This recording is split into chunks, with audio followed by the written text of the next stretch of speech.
नमस्कार साथियों, स्वागत है आप सभी का अंकित इंस्पायर्स इंडिया पर। मैं हूं अंकित अवस्थी। दुनिया में एक और युद्ध शुरू हो चुका है।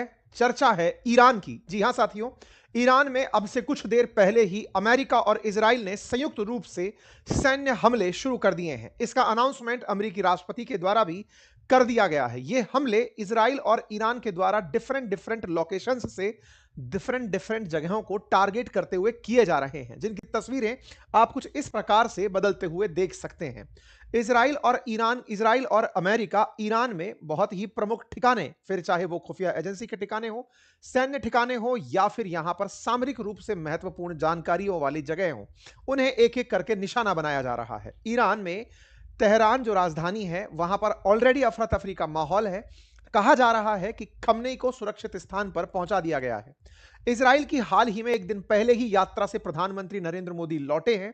ऐसे में इजराइल उस समय युद्ध की तैयारी में था, यह कहीं से कहीं तक पता नहीं चलने दिया गया। वहीं दूसरी तरफ यह यात्रा इस तरह से प्लान थी कि क्या हमला हो तो दुनिया का ध्यान हटा रहे। कुल मिलाकर अब यह कयास हैं, हमले शुरू हो चुके हैं। अमेरिकी राष्ट्रपति डोनाल्ड ट्रंप ने अब से कुछ देर पहले आकर राष्ट्र को संबोधित कर दिया है कि हमने ऑपरेशन शुरू कर दिया है। निर्णायक ऑपरेशन है, क्योंकि ये लोग अमेरिका के खिलाफ डेथ टू अमेरिका यानी कि अमेरिका मुर्दाबाद चैंट करते थे। अमेरिका अपने खिलाफ किसी भी प्रकार के लोगों को बर्दाश्त नहीं करेगा, इसीलिए मेजर कॉम्बैट ऑपरेशन मिलकर शुरू कर दिया गया है। अमेरिका ने इसका नाम ऑपरेशन एपिक फ्यूरी रखा है।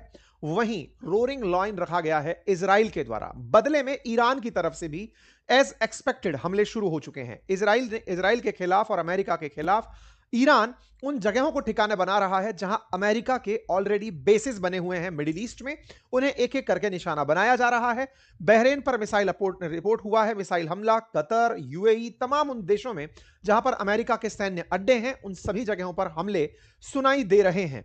ऐसे में खतरों के चलते फ्लाइट्स की यात्रा रोक दी गई है। उस पूरे क्षेत्र के अंदर अस्थिरता का माहौल है। कल के जब बाजार खुलेंगे, यानी मंडे को जब बाजार खुलेंगे, उस पर उनका गहरा असर हो सकता है। कुल मिलाकर के इन दो के द्वारा मिलकर के खमनेई के खिलाफ एक्शन शुरू कर दिए गए हैं। कुल मिलाकर मिडिल ईस्ट इस समय हॉटलाइन बन चुका है। फिलहाल पर्शियन गल्फ किसी भी प्रकार की यात्रा के लिए सुरक्षित नहीं बचा है, क्योंकि ईरान इन सामने वाले देशों में, चाहे यूएई हो, कतर हो, बहरेन हो, कुवैत हो, इन्हें निशाना बना रहा है। साथ ही साथ वो इजराइल को भी निशाना बना रहा है। लेकिन इजराइल और अमेरिका इजराइल के पास खड़े हुए यहां पर युद्धपोत से और पर्शियन गल्फ से और इन तमाम ठिकानों से, जिसमें जॉर्डन भी शामिल है, यहां से ईरान को निशाना बना रहा है। जानने योग्य बात यह है कि ईरान हमेशा से यह कहता आया था कि यदि हम पर हमला होगा तो हम अमेरिकी ठिकानों को टारगेट करेंगे। अमेरिकी ठिकाने इन सभी देशों में जहां पर भी हैं, हमले हो रहे हैं। लेकिन अब अगर ये देश संयुक्त रूप से एक साथ हमले करने चले आते हैं, क्योंकि ईरान से रिपोर्ट आ रही है कि उन्होंने अबू धाबी में सिविलियंस की मौत हो गई है ईरान के हमलों के चलते। अगर यूएई भड़क करके ईरान पर हमला करने की ठान ले, सऊदी हमला करने की ठान ले, यानी कि ये फ्रंट पूरा पूरा एकदम ईरान पर अगर हावी हो जाए, तो शायद ये युद्ध एक दिन भी नहीं सस्टेन कर पाएगा। ऐसे में उम्मीद है कि ईरान के साथ अब कौन चलकर आएगा, क्या क्या प्रक्रियाएं होंगी, वो सब जानने की जिज्ञासा, एक एक करके सारी बातें अब डिटेल में आपके साथ साझा करने जा रहा हूं। लेकिन इन्हीं हमलों के बीच में जो सबसे जबरदस्त जानकारी है वो ये है कि जो हमारी एआई मास्टरी क्लास पर ऑफ चल रहा है 33% का, आज उसका आखिरी दिन है। यदि आप चाहते हैं 20 से अधिक एआई टूल्स को यूज करना सीखना चाहते हैं, जिसमें से बता के 20 प्रॉमिस किए थे, 30 के आसपास ऑलरेडी मैं करा चुका हूं, सिखा चुका हूं। और आज के सेशन में मैंने आपको गाना बनाना सिखाया है, उसकी जल्दी ही आपको ग्लिम्स भी मिल जाएंगे।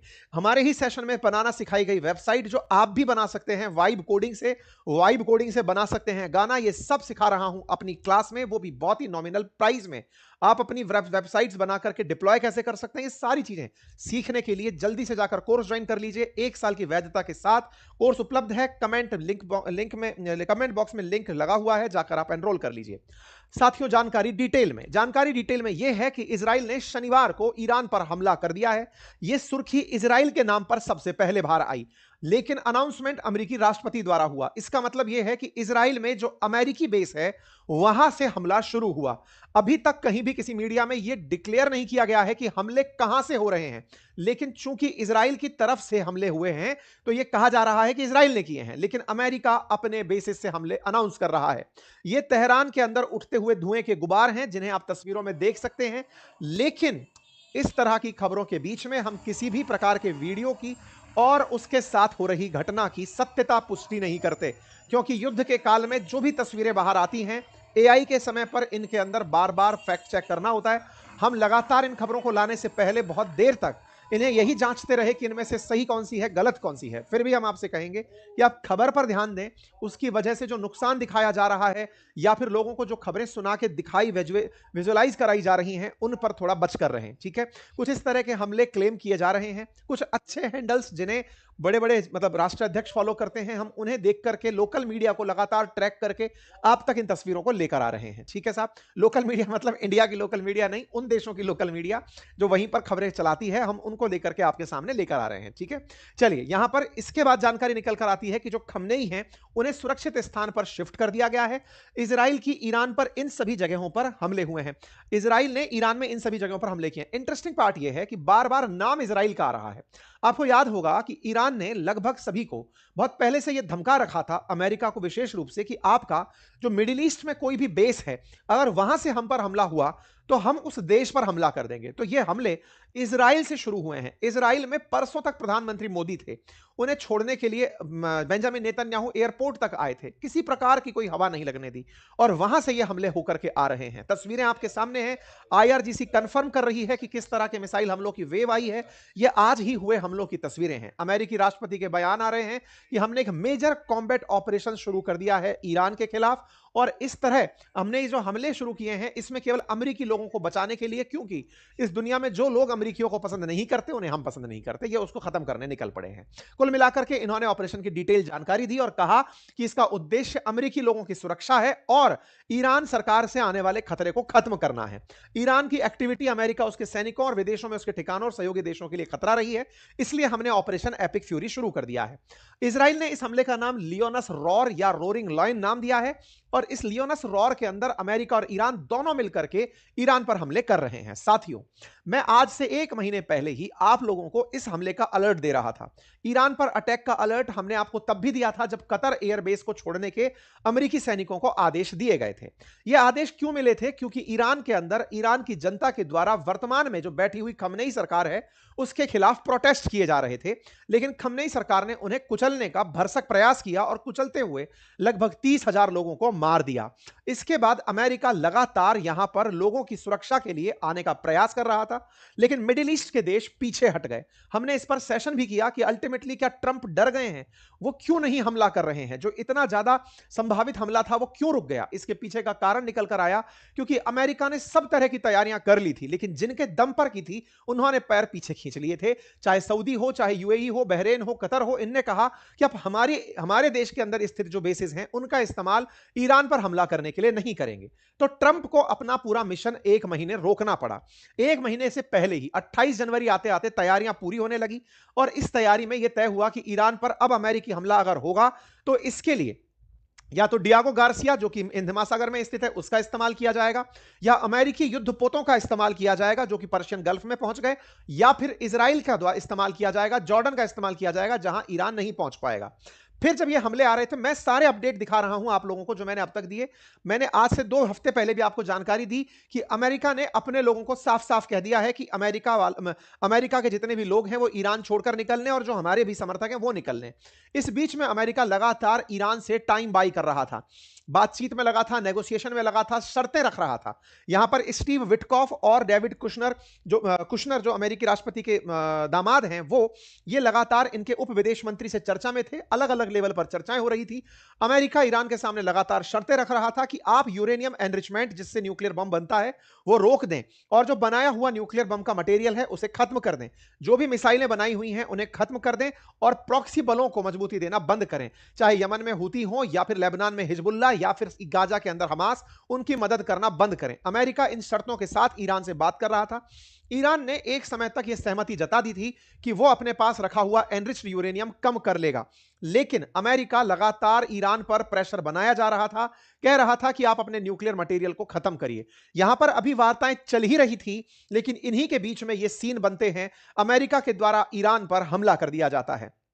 इस अमेरिका के द्वारा किए गए हमले को इजराइल से शुरू किया जाता है और इजराइल के पास ही इन्होंने अपना युद्धपोत खड़ा कर रखा है, वहां से ये हमले शुरू कर दिए जाते हैं। लगातार ईरान के अंदर लोग जो अमेरिका को चाहते हैं वो प्रदर्शन कर रहे हैं, अमेरिका की मांग कर रहे हैं। इसी के चलते अमेरिका ने 12 जनवरी को भी मैसेज भेजे थे कि हेल्प ऑन द वे है, और अभी जब ये हमले हुए तो इसे इस तरह से मैसेज भेजकर बताया गया, हेल्प हैज अराइव्ड।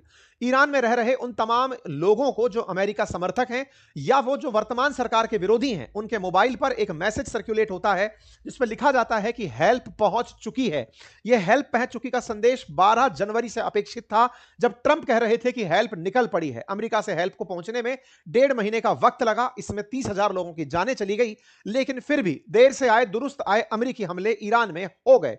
इसको लेकर के रजा पहलवी, जो कि यहां से निर्वासित लीडर हैं, जो अमेरिका में राज कर रहे हैं, अमेरिका में छिपकर बैठे हैं, ईरान के पूर्व राष्ट्राध्यक्ष के बेटे हैं, उन्होंने कहा कि मैंने अपना वादा पूरा किया और मैं अब आपके ऊपर हमला करने के लिए अमेरिका को ले आया हूं। इन्होंने कहा कि जनता की सरकार बनेगी, खमनेई को हटा दिया जाएगा, चिंता मत करिए, सब सही हो जाएगा। रेजा पहलवी के द्वारा ईरान में बैठे ईरानियंस को यह कहते हुए विश्वास दिलाया जा रहा है कि चिंता मत करिए, सत्ता परिवर्तन जल्दी होगा। कल तक अपडेट यह था कि मार्को रूबियो 2 या 3 मार्च को इजराइल की यात्रा पर जाएंगे। यह अपडेट कल तक का था, लेकिन इस अपडेट के अंदर समय बीतता गया और अपडेट आने लगे अमेरिका के राष्ट्रपति के द्वारा आज सुबह, जब उन्होंने यह कहा कि हमें मजबूरन अब इस स्थिति की तरफ पहुंचना पड़ रहा है कि हमें एक डिफिकल्ट डिसीजन लेते हुए हमले की तैयारी करनी पड़ रही है। इसी के ऊपर कल रात को हमने आपको अपने ट्विटर हैंडल अंकित कुमार अवस्थी पर अपडेट दिया था। मेरे प्यारे साथियों, युद्ध से जुड़े अपडेट के लिए भी आप इस हैंडल को फॉलो कर लीजिए, क्योंकि सेशन दिन में एक हो पाता है लेकिन अपडेट बहुत सारे होते हैं, आप इन्हें यहां से प्राप्त कर सकते हैं। हम लगातार आपको एकदम फैक्चुअल सही जानकारी के साथ अपडेट करते हैं, आप इसे फॉलो कर लीजिएगा। इसका लिंक भी मैं कमेंट बॉक्स में पिन करवा देता हूं, चेक कर लीजिएगा। साथियों, इस पर कल हमने अपडेट दिया था कि अमेरिका का एक बड़ा विमान वाहक पोत है जिसका नाम यूएसएस गेराल्ड आर फोर्ड है, वो पहुंच चुका था हाइफा शहर के पास। इजराइल के अंदर जो हाइफा है वहां पर पहुंच चुका है। इसका कारण यह था कि अमेरिका यह जानता था कि इजराइल से जैसे ही हम हमले करेंगे, उधर से ईरान इजराइल पर हमले करेगा, तो यहां से हम बदला कैसे लेंगे और इस आर फोर्ड से हम कैसे हमला करने के लिए फाइटर जेट्स को उड़ाएंगे। यह सारा काम हो रहा था। यह यूएसएस आर फोर्ड है साथियों, जो कि 2 न्यूक्लियर रिएक्टर से मिलकर चलता है। 1 लाख टन इसका डिस्प्लेसमेंट है और यह 55 किलोमीटर प्रति घंटे की रफ्तार से पानी में तैरता है। इसकी कीमत अपने आप में 43 बिलियन अमेरिकी डॉलर है। यह बहुत बड़ा विमान वाहक पोत है जिस पर 75 से अधिक एयरक्राफ्ट एक समय पर तैनात रहते हैं। अमेरिका का यह विमान वाहक पोत कल ही पहुंचा और आज सुबह सुबह स्टेट ऑफ इजराइल ने हमला शुरू कर दिया। अमेरिकी सेनेटर्स इसे इस तरह से सेलिब्रेट कर रहे हैं कि अब खमनेई का पतन निश्चित है। तमाम प्रकार की एडवाइजरीज भारत की तरफ से सब तरफ जारी कर दी गई हैं, चाहे वो इजराइल के अंदर रहने वाले लोग हों, सब जगह एडवाइजरीज जारी कर दी गई हैं। मिडिल ईस्ट में अंतरराष्ट्रीय उड़ानें रद्द कर दी गई हैं। विज एयर ने इजराइल, दुबई, आबू धाबी, अमान सभी की 7 मार्च तक फ्लाइट रोक दी हैं। लुफ्तांसा ने भी अपनी फ्लाइट रोक दी हैं। केएलएम ने भी, तमाम प्रकार की जितनी भी एयरलाइंस हैं उन सभी ने अपनी उड़ानें रद्द कर दी हैं। अब सवाल यह है कि ईरान क्या कर रहा है। ईरान ने भी अपनी तरफ से इजराइल पर मिसाइलें दागना शुरू कर दिया है और जनता से अनुरोध किया है कि वे सरकार के निर्देशों का पालन करें और उसके खतरों को रोकने के लिए तैयार रहें। इधर इजराइल डिफेंस फोर्सेस अपनी तैयारियों में लगे हुए हैं। अपडेट लगातार जनता को दिए जा रहे हैं कि क्या क्या हो सकता है और अमेरिका इजराइल में बैठ करके सारी प्रिपरेशंस कर रहा है। ईरान के लोगों को बाकायदा मोटिवेटेड रखने के लिए ईरान की टीवियों पर गाने चलाए जा रहे हैं जो युद्ध के लिए लोगों को मोटिवेशन दे रहे हैं। उस तरह की तस्वीरें हैं। उड़ते हुए हवा में फाइटर जेट देखे जा रहे हैं। ईरान के अंदर मिग 29 उड़ते देखे गए हैं। पूरे इजराइल में फिलहाल सायरन बज रहे हैं क्योंकि ईरान की तरफ से काउंटर ऑफेंसिव हमले इजराइल की तरफ शुरू हो चुके हैं। इजरायली डिफेंस फोर्सेस भी इस बात को एडमिट कर रही हैं। तमाम जगहों को निशाना बनाया गया है। इजराइल को टारगेट बनाते समय ये जितने भी रेड अलर्ट दिखाई दे रहे हैं, ये इजराइल पर बदले की कार्रवाई में होते हुए हमलों के हैं, जिसे इजराइल एयरफोर्स के द्वारा लगातार पब्लिक किया जा रहा है, जनता को सूचित किया जा रहा है। लोग सुरक्षित जगहों पर रुकने के लिए बंकरों में चले गए हैं परिवारजनों के साथ। प्रधानमंत्री बेंजामिन नेतन्याहू ने भी दोस्तों को सभी सूचित कर दिया है। कहा है 1 घंटे पहले ही अमेरिका और इजराइल ने मिलकर के ईरान को खत्म करने के लिए ऑपरेशन शुरू कर दिया है। इसके लिए वो प्रेसिडेंट डोनाल्ड ट्रंप को धन्यवाद देते हैं। 47 साल से खमनेई की सरकार चल रही है जो लगातार इजराइल को खत्म और अमेरिका को खत्म करने के लिए धमकी देता है। हमने उसके खिलाफ अब कार्रवाई कर दी है। बदले में ईरान ने अमेरिकी जो बेसिस हैं जो यूएई के अंदर हैं उनको निशाना बनाया। कतर और बहरीन के अंदर जो मिलिट्री बेसिस हैं उनको एक एक करके टारगेट बनाना शुरू कर दिया है। यूएई के अंदर अमेरिकी मिलिट्री बेस अल दफरा एयरबेस है, वहां पर निशाना बनाया गया है। ऐसे में यूएस मिलिट्री के द्वारा आबू धाबी के यूएई के अंदर भी ईरान के द्वारा यहां पर टारगेट किया गया। ये कुछ तस्वीरें हैं बहरीन के अंदर की, आबू धाबी के अंदर की, तमाम जगह है जहां पर इजरायली मिसाइल, ईरानी मिसाइलें आकर हमला कर रही हैं। कुल मिलाकर के ईरान ने मिडिल ईस्ट के देशों को चुना। वो अमेरिका तक मिसाइल नहीं पहुंचा सकता, या तो इजराइल पहुंचाएगा या मिडिल ईस्ट। अब चक्कर यह है कि मिडिल ईस्ट में अमेरिका के जो एयर बेसिस हैं वो हैं तो उन देशों के अंदर, ऐसे में उन देशों पर हुआ हमला उनकी संप्रभुता का उल्लंघन माना जाएगा। तो अमेरिका मिडिल ईस्ट के इन देशों को भड़का सकता है कि आप लोगों ने तो मना किया था कि आप अपने एयर बेस का इस्तेमाल नहीं होने देंगे, हमने इस्तेमाल भी नहीं किया, फिर भी आपके ऊपर हमला ये जो कर रहा है ईरान, ये कहां तक सही है। बस यही भड़काने का काम वो करेगा और इन मिडिल ईस्ट के सभी देशों को साथ लेकर ईरान पर हमला करवाएगा। बहरीन की तरफ से आया हुआ ये सिक्योरिटी अलर्ट मैसेज है, कतर की तरफ से मैसेज है, ये तमाम चीजें, और ईरान जो इंडिया के अंदर है एम्बेसी के रूप में, वो भी सूचना इन सारी को देता जा रहा है।